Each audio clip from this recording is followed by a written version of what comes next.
Contractivex Gel Scar Remover, yung tinatanong niya, ito guys, paano daw gamitin sa old scars? Me old scars or new scars man yan. Pareho po ang pag-a-apply.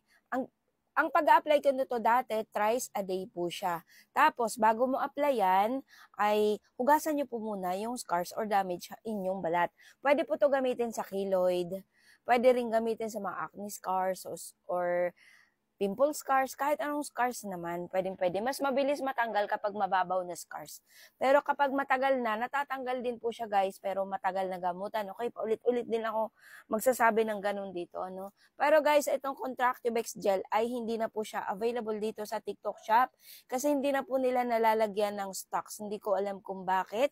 Kasi doon sa mga videos ko na nag-trending, wala na po talagang stocks. Wala na tong Contractivex. Hindi na nila nalalagyan pa ng stocks.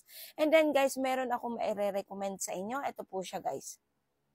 Nakapag-apply or nakagamit din po ako nitong Dermatex na yan. Nakadalawang tube ako niyan dati at goods naman po sa mga scars natin. Acne scars, pimple scars, or kahit anong mga scars pa yan or kahit anong sugat pa yan. Lalo na kapag mabababaw ay madali po siyang matanggal. Dermatex ayan. Ayan po siya guys. Mas mura siya kaysa dito sa Contractivex. So ayan lang, yun lang may share ko sa ngayon. Maraming salamat. Mag-comment na lang po kayo dito sa video na to kung saan ito pwedeng mabili, kung saang leading store pwedeng mabili. Bye!